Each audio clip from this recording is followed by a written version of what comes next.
Halo anak-anak semua, apa kabar? Kalian baik-baik aja kan? Sehat-sehat semua? Nah, kita ketemu lagi nih di ibadah online. Yuk kita mau persiapkan hati kita. Kita mau nyanyikan lagu Bapa Aku Datang Padamu.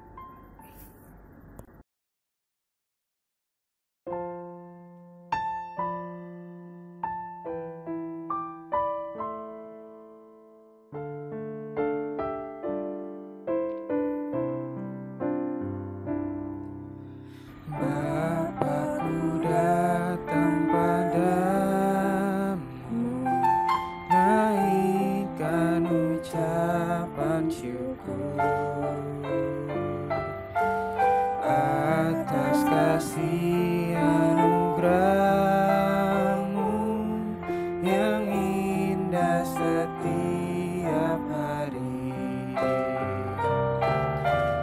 Pagi hari, siang hari, sore dan malam hari,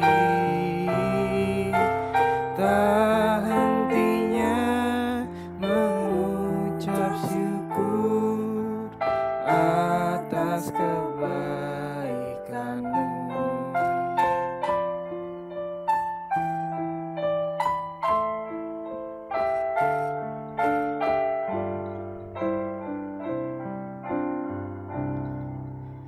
Bapakku datang padamu,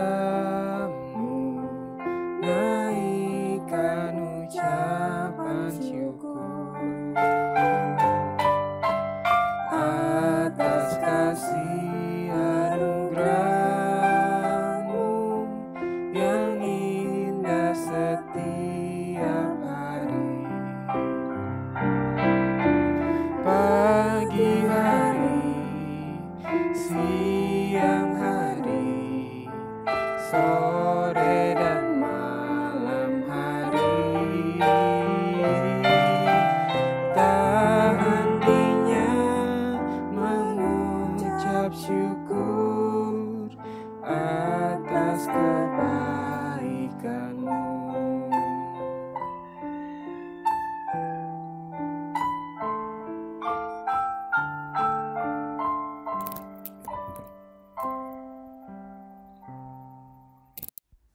Ayo adik-adik semua, mari kita tutup mata, lipat tangan, dan berdoa bersama. Tuhan kami di sorga, terima kasih untuk hari baru yang telah Kau berikan kepada kami. Meski kami tidak bisa berkumpul secara langsung dengan Lause dan teman-teman kami tetap mau memuji nama-Mu dan mengenal lebih dalam tentang-Mu. Berikan kami ya Tuhan hati yang sungguh-sungguh agar kami dapat mengikuti dengan baik ibadah ini dari awal hingga akhirnya. Kami percaya bahwa Engkau adalah Tuhan yang baik dan lebih hebat daripada virus-virus apapun di luar sana. Kiranya juga Engkau memberikan kesehatan yang baik kepada kami, keluarga kami, dan juga teman-teman kami. Hanya dalam nama Tuhan yang hidup kami berdoa. Amin. Pembacaan kita pada hari ini diambil dari Matius 18 ayat 21 sampai 35. Perumpamaan tentang pengampunan. Ayat 21. Kemudian datanglah Petrus dan berkata kepada Yesus, "Tuhan, sampai berapa kali aku harus mengampuni saudaraku jika ia berbuat dosa terhadap aku? Sampai 7 kali?" Ayat 22. Yesus berkata kepadanya, "Bukan, aku berkata kepadamu, bukan sampai 7 kali, melainkan sampai 70 kali 7 kali." Ayat 23. Sebab hal kerajaan sorga seumpama seorang raja yang hendak mengadakan perhitungan dengan hamba-hambanya. Ayat 24, Setelah ia mulai mengadakan perhitungan itu, dihadapkanlah kepadanya seorang yang berhutang 10.000 talenta. Ayat 25. Tetapi karena orang itu tidak mampu melunaskan hutangnya, raja itu memerintahkan supaya ia dijual beserta anak istrinya dan segala miliknya untuk pembayar hutangnya. Ayat 26, maka sujudlah hamba itu menyembah dia, katanya, sabarlah dahulu, segala hutangku akan kulunaskan. Ayat 27, lalu tergeraklah hati raja itu oleh belas kasihan akan hamba itu, sehingga ia membebaskannya dan menghapuskan hutangnya.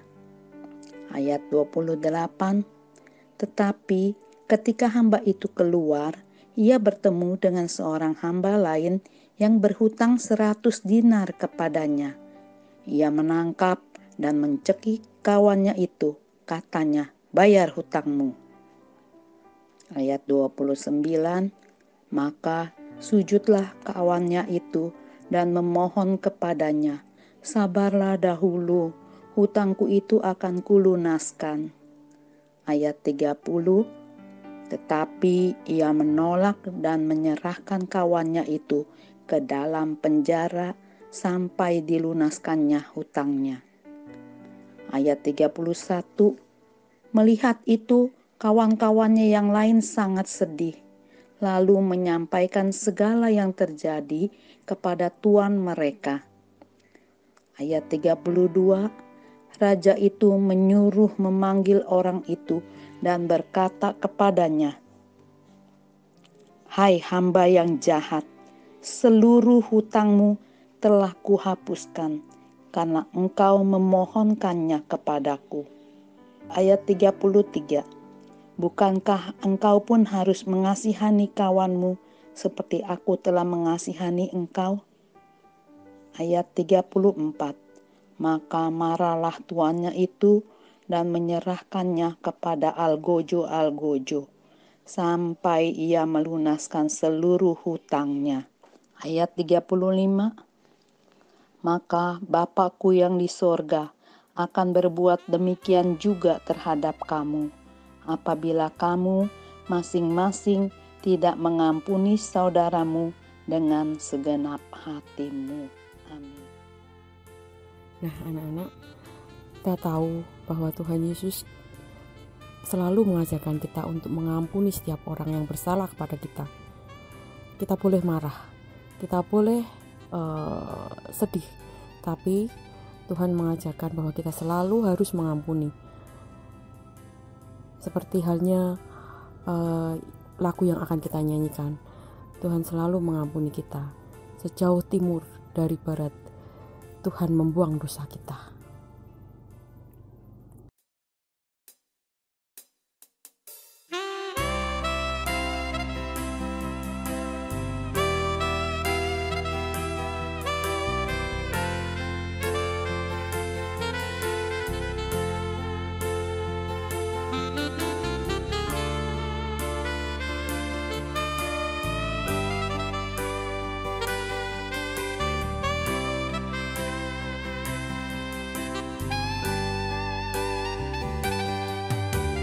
Jauh timur dari barat, engkau membuang dosaku. Tiada kau ingat lagi pelanggaranku.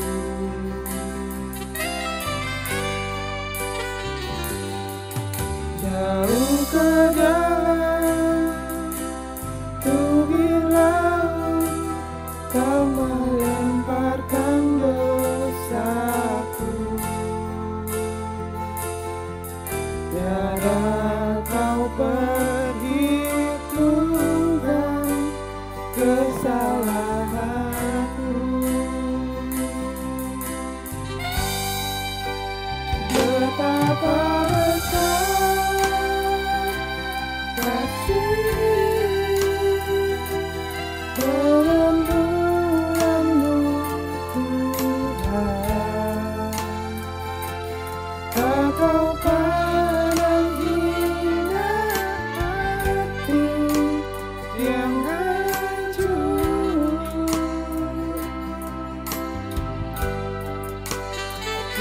berterima kasih kepadamu ya Tuhan, pengampunannya Kau beri, pulihkanku.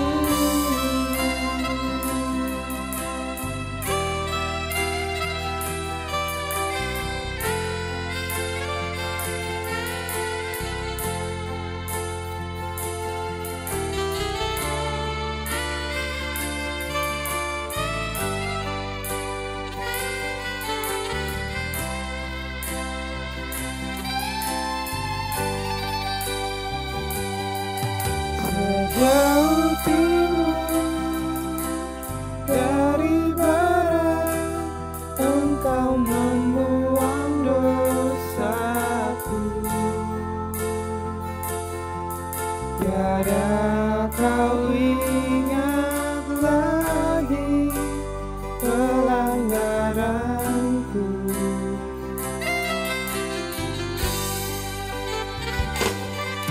Jauh ke dalam tubir laut, Kau melemparkan dosaku. Tiada Kau perhitungkan kesalahanku. Betapa besar kasih pengampunanmu Tuhan, tak Kau pandang hina hati yang hancur.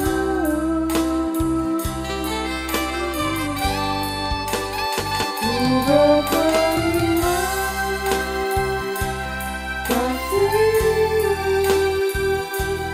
kepadamu ya Tuhan, pengampunannya Kau beri, pulihkanku.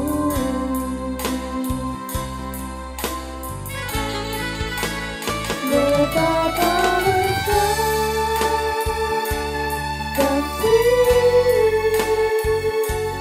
pengampunanmu Tuhan, tak Kau pandang hina hati yang hancur.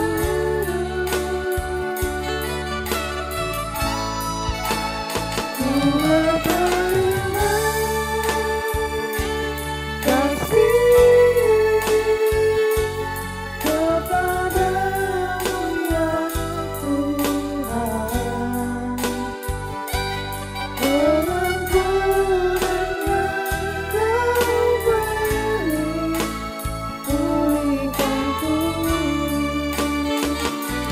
Pengampunannya Kau beri,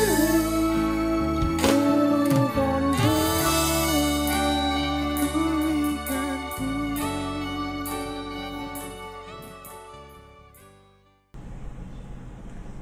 Halo adik-adik, udah siap buat denger firman Tuhan hari ini?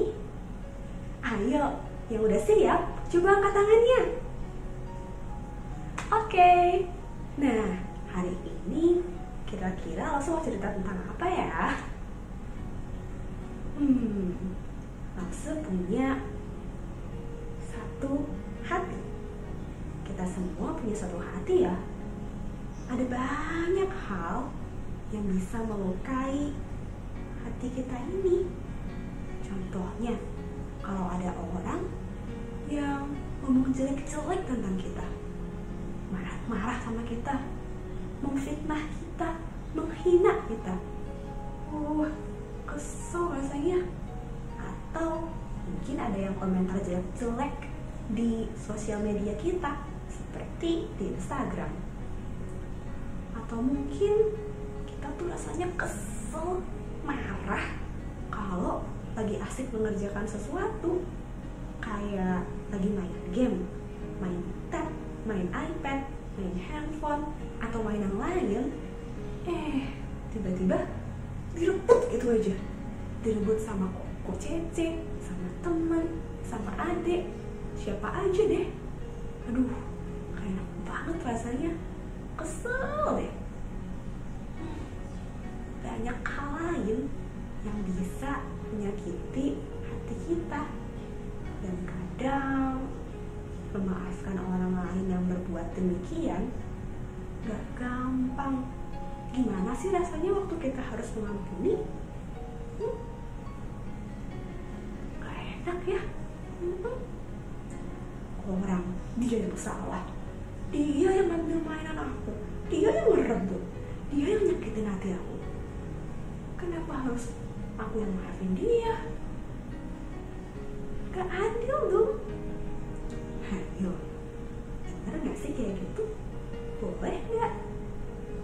Nah, hari ini langsung mau ngajak kita sama-sama belajar bagaimana Tuhan Yesus mau kita mengampuni. Coba tanya dulu, siapa yang tahu nama salah satu murid Tuhan Yesus yang paling dekat sama Tuhan Yesus? Ada yang tahu? Benar, Petrus. Petrus waktu itu sedang berpikir sesuatu. Apa yang dia pikirkan? Ternyata Petrus sedang berpikir tentang mengampuni orang. Berapa kali sih sebenarnya kita harus mengampuni orang lain? Karena Petrus nggak yakin, dia pergi ke Tuhan Yesus, ke gurunya.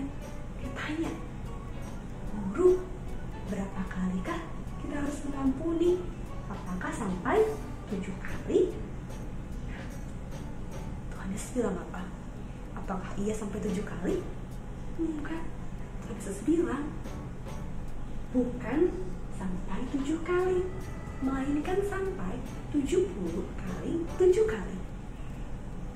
Wah, Petrus berpikir, kenapa kok jadi 70 kali 7 kali? Banyak banget. Berapa coba? 490 kali. Tapi kenapa sih awalnya Petrus bertanya sama Tuhan Yesus 7 kali? Nah, ternyata di zaman Tuhan Yesus dan Petrus tinggal waktu itu ada ajaran yang diajarkan oleh imam-imam dan juga guru-guru waktu itu. Kalau kita cuma harus mengampuni orang lain sebanyak 3 kali. Jadi contohnya nih, coba bayangkan kamu lagi di sekolah, terus mau ketemu teman, mau kasih tahu sesuatu ke dia, mau lari ke dia, nggak sengaja keinjek kakinya ibu guru. Terus kamu bilang maaf dong ke ibu guru, aku nggak sengaja. Terus ibu gurunya, iya nggak apa-apa, ibu maafin kamu. Terus waktu kamu mau balik jalan lagi, lari lagi ke tempat teman kamu, kejadian lagi, kamu kesandung lagi sama kakinya ibu guru. Aduh, ini si ibu guru udah mulai, aduh nih anak gimana ya, tapi dia masih maafin, dia bilang iya nggak apa-apa.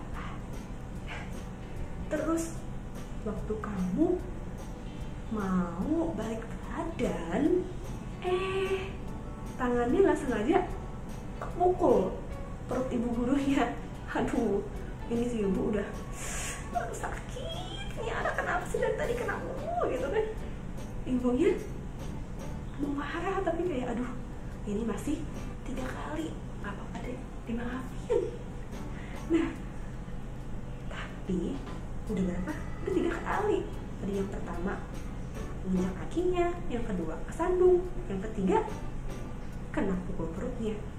Nah, habis itu kamu waktu udah mau ya udah deh, aduh udah takut sama ibunya, mau pergi gitu, kabur buru-buru. Tiba-tiba apa, malah kesandung batu, jatuh, nimpa ibu gurunya. Aduh, kalau udah kayak gitu berarti udah lewat dari 3 kali kan. Kalau mengikuti peraturan zaman itu, ibu gurunya udah gak perlu lagi ngemaafin kamu. Jadi ngapain dong? Kabur. Iya, jadi itu alasan kenapa Petrus waktu itu bilang 7 kali. Karena menurut dia 7 kali itu udah baik banget, udah banyak dibandingkan yang biasanya orang mengampuni cuma 3 kali. Tapi waktu Petrus mendengar jawaban Tuhan Yesus bilang apa? 70 kali 7 kali, bukan cuma 7 kali, banyak banget. Petrus bingung dan terus tanya, maksudnya gimana? Tuhan Yesus lalu menceritakan sebuah perumpamaan kepada Petrus. Ada yang tahu perumpamaannya apa? Perumpamaan tentang hamba yang tidak mau mengampuni.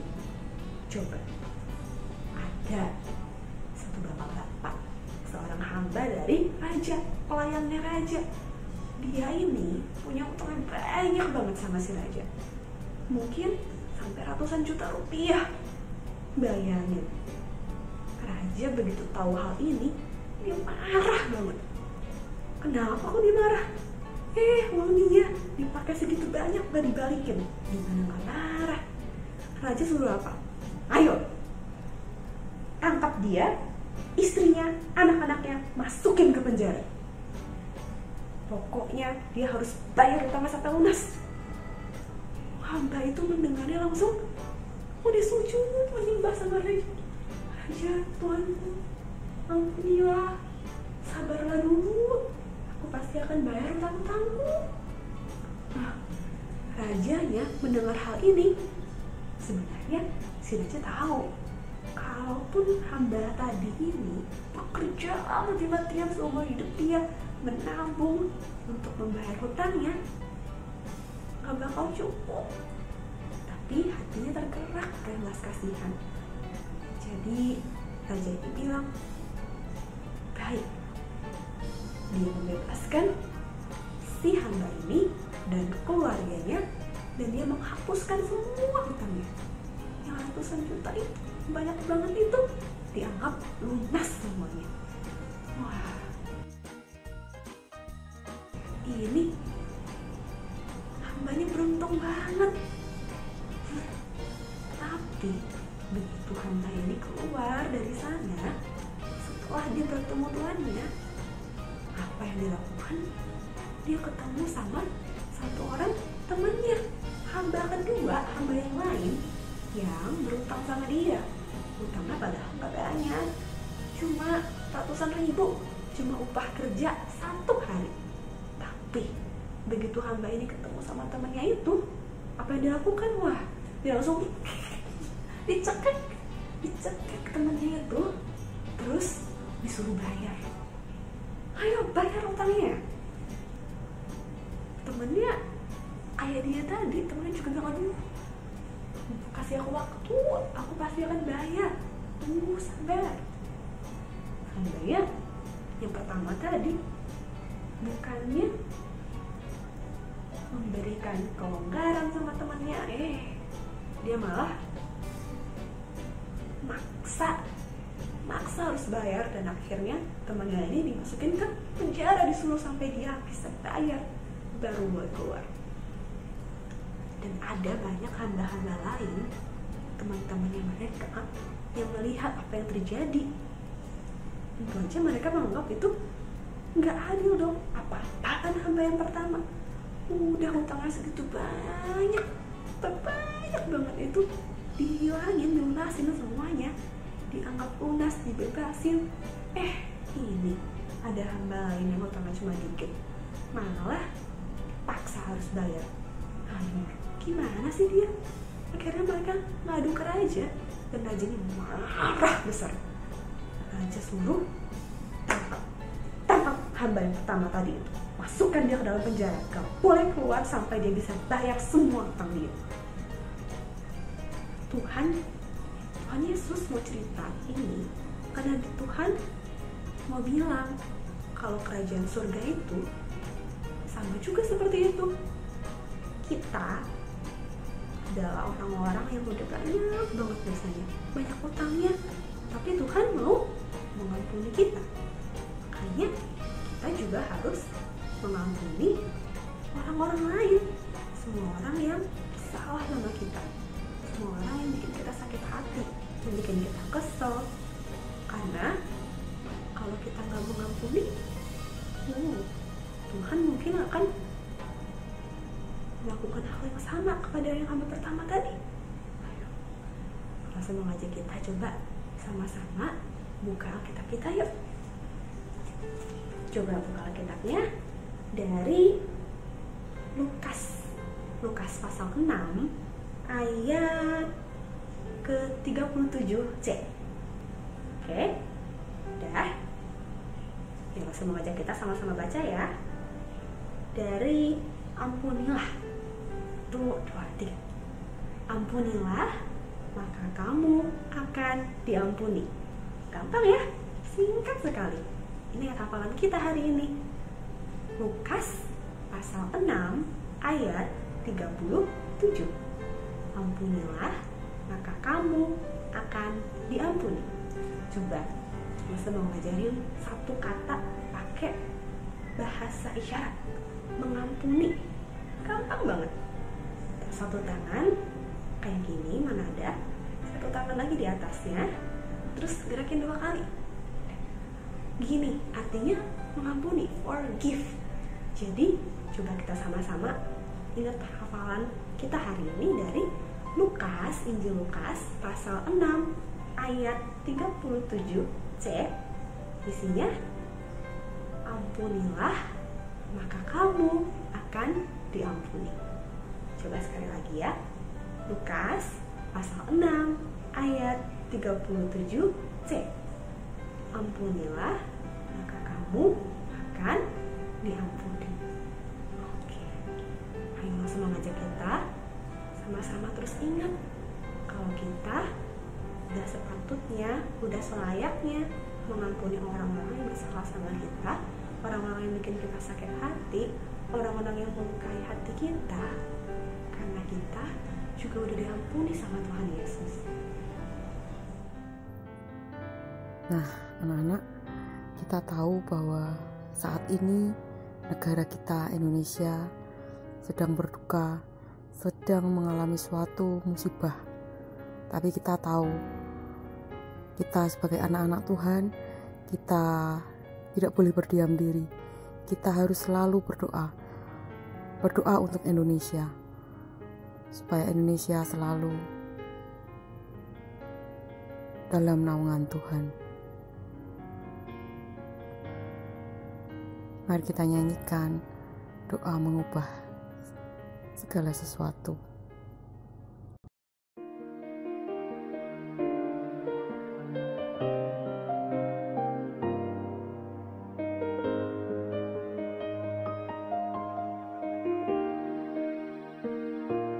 Saat keadaan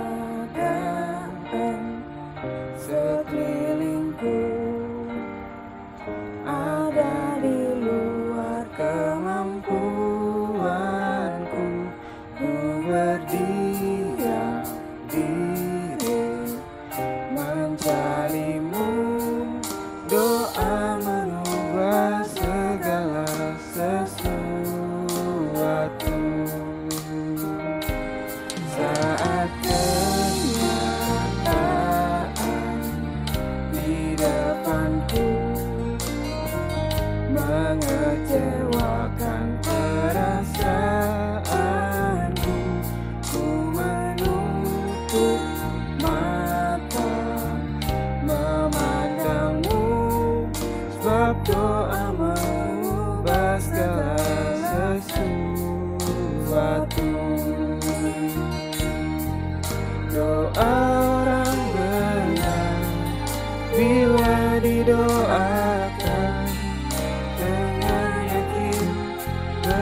Setiap doa yang lahir dari iman berkuasa menyelamatkan.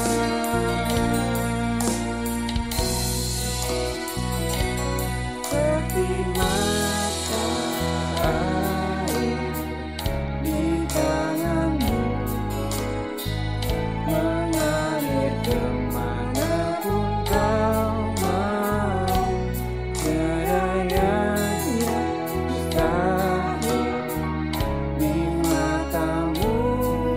Doa mengubah segala sesuatu.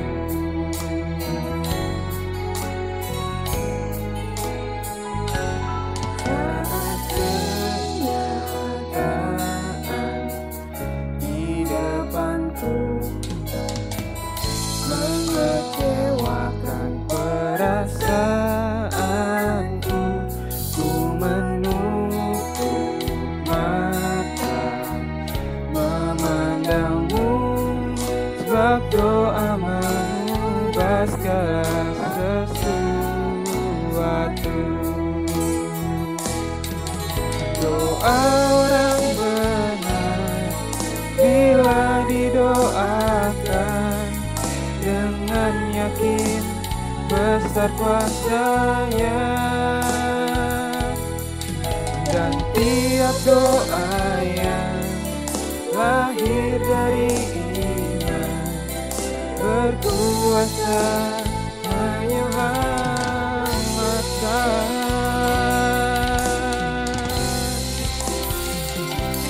Seperti mata air di tanganmu, mengalir kemanapun kau mau. Tiada yang mustahil di matamu. Doa mengubah segala sesuatu.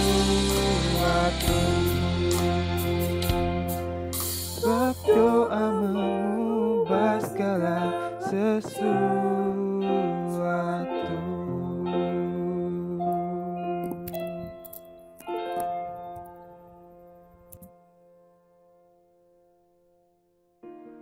Tuhan Yesus, saya mau berdoa untuk teman-teman yang belajar dari rumah. Tuhan Yesus juga berkati supaya mereka bisa fokus. Tuhan Yesus juga berkati orang tuanya yang membantu. Terima kasih Tuhan, dalam nama-Mu kami berdoa, amin. Tuhan, terima kasih. Tuhan sudah menjaga kita, sudah sehatkan kita dalam jauhkan kita dari virus ini. Kiranya Kau menjaga orang yang di pinggir jalan, yang gak punya keluarga, gak punya rumah, tak punya makanan, tak punya tempat tidur. Kiranya Kau menjaga supaya mereka tidak sakit. Kau juga menjaga orang-orang yang sedang sakit, juga menjaga dokter dengan perawat-perawatnya yang sedang membantu dokter, supaya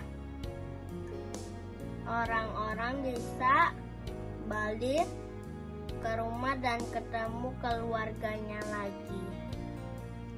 Terima kasih Tuhan sudah menjaga Gio.